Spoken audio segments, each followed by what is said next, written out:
अस्सलाम वालेकुम जी, मेरा नाम ज़ैनुल आबदीन है और आज जिस मौजू पर मैं बात करने जा रहा हूँ, पाकिस्तान में बहुत कम लोग हैं जो ऐसी बातें करते हैं और जो ऐसी बातें करते हैं उनको हमेशा शक की निगाह से देखा जाता है और उनको गालियाँ दी जाती हैं, क्योंकि ये ऐसी चीज़ें हैं जो हमें आईना दिखाती हैं कि हम कितने बदसूरत हैं। और अगर आपको लगता है कि ये सारी बातें मैं ऐसे ही कह रहा हूँ तो आप गलत हैं।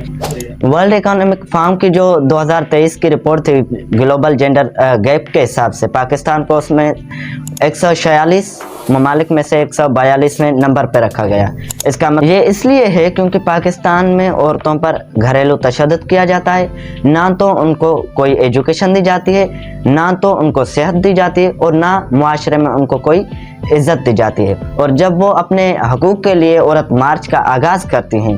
तो हमेशा यही बोला जाता है कि ये बेहयाई फैला रही हैं, क्योंकि औरतों को ऐसा लगता है हमें कि उनको कोई हक नहीं देना चाहिए और इसको हम अपने मफाद के लिए यूज़ करने के लिए हमेशा इस्लाम का नाम देते हैं। 2008 के सर्वे के मुताबिक 70% खवातीन को घरेलू तशद्दुद का सामना करना पड़ा और 2009 में जो रिपोर्ट की गई उसमें 70 से 90% खवातीन के साथ घरेलू तशद्दुद हुआ। हर साल तकरीबन 5000 खवातीन घरेलू तशद्दुद में हलाक हो जाती हैं। और 2012 और 2013 के पाकिस्तान डेमोग्राफिक हेल्थ एंड सर्वे के मुताबिक 3867 औरतों की सर्वे की गई जो पहले से शादीशुदा थी या शादीशुदा थी, और उन्होंने बताया कि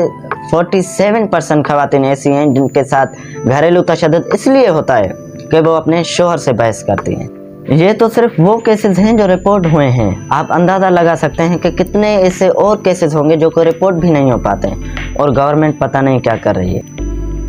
यूनाइटेड नेशन के बच्चों के यूनिसेफ का अंदाज़ा है कि पाकिस्तान में 18.9 मिलियन लड़कियों की शादी 18 साल से पहले हो जाती है और 4.6 मिलियन लड़कियां ऐसी हैं जिनकी शादी 15 साल से भी पहले की जाती है, और इनका जो मोस्टली रेशो होता है वो नॉन मुस्लिम लड़कियां ही होती हैं। और पाकिस्तान हुकूमत इसके लिए कुछ भी नहीं करती और जो हमारा मुआशरा है वो भी इसी चीज़ को प्रमोट करता है, क्योंकि हमें यही सिखाया जाता है कि अगर हमें यहूदियों से कॉम्पीट करना है या किसी भी नेशन से कॉम्पीट करना है तो हमें अपनी उम्मत बढ़ानी होगी। और इसमें जो यूज़ की जाती हैं वो सिर्फ मासूम बच्चियाँ हो जाती हैं जिसकी एज 18 और 15 से भी कम। रिसेंटली जो सैलाब आया था उसमें ये बताया जाता है कि 6,50,000 खवातीन जो थी वो हमला थी और 73,000 उसमें से बर्थ देने के करीब थी। तो आप सोच सकते हैं कि उनको क्या हेल्थ फैसिलिटीज़ मिली होंगी और उन्होंने अपने बच्चों को किस तरह बर्थ दी होगी, क्योंकि उस वक्त ये हालत थी पाकिस्तान में कि खाने के लिए खाना भी मुश्किल से मिल रहा था। तो आप ज़रा सोचें कि एक ऐसे मुल्क में वो ख़वातीन कैसे अपनी ज़िंदगी गुजारती होंगी जहाँ ना तो उनके पास अपने मज़हब के मुताबिक ज़िंदगी गुजारने दी जाती है, ना तो उनके पास कोई हेल्थ फैसिलिटीज़ है, ना तो उनके पास कोई एजुकेशन है और ना उनको मुआशरे में इज़्ज़त दी जाती है। वैसे तो हमें हर चीज़ में इंडिया से कंपेयर करने का बहुत शौक़ है, तो इस चीज़ में भी अगर कंपेयर किया जाए तो इंडिया की जो लेवल है वो पाकिस्तान के हिसाब से बहुत ऊपर है, क्योंकि इंडिया की जो ग्लोबल जेंडर गैप इंडेक्स है उसके मुताबिक 127वें नंबर पे आता है और पाकिस्तान 142वें नंबर पर। तो कितना डिफरेंस है, यानी वो हमसे 15 कदम आ गए। और ऐसे मुल्क में खवातीन कैसे रह सकती हैं जहाँ उनके पास बेसिक राइट्स ही नहीं है। तो इस मुल्क में खवातीन कैसे सरवाइव करती होंगी आप अंदाज़ा लगा सकते हैं, क्योंकि ना तो उनके पास हेल्थ फैसिलिटीज़ हैं, ना तो उनको कोई इकोनॉमिक राइट दिया जाता है, ना तो उनको किसी भी किस्म की कोई बेसिक नीड प्रोवाइड नहीं की जाती, बेसिक राइट नहीं प्रोवाइड किया जाता। पाकिस्तान का जो कानून है उसमें आर्टिकल 498B ये कहता है कि अगर किसी भी मर्द को कम उम्र की लड़की से शादी करते हुए पकड़ा गया तो उसको 5 साल से सज़ा बढ़ाकर 10 साल सज़ा दी जाएगी और उसके ऊपर 10 लाख जुर्माना भी होगा।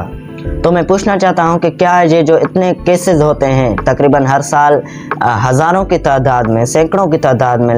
केसेस रिपोर्ट होते हैं और कुछ तो रिपोर्ट भी नहीं होते, तो उनके खिलाफ कौन सा एक्शन लेती है गवर्नमेंट, क्या करते हैं कानून नाफिज करने वाले इदारे। उसके अलावा अगर हम एजुकेशन की तरफ आएँ कि क्या पाकिस्तान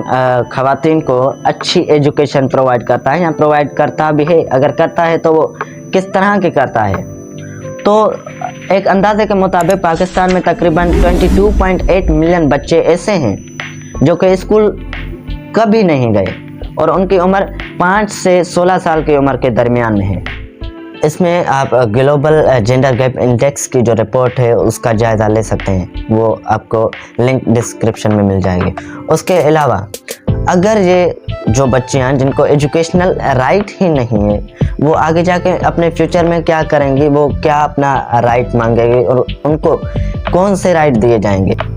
और अगर हम बात करें आईसीटी के हिसाब से तो पाकिस्तान में सिर्फ 6% ख़वातीन के पास अपना बैंक अकाउंट है और 30% जो ख़वातीन हैं उनके पास अपना मोबाइल फ़ोन है। उसमें से भी 19% ख़वातीन ऐसी हैं जिनके पास सिर्फ सादा फ़ोन है और जो 11% है उनके पास अपना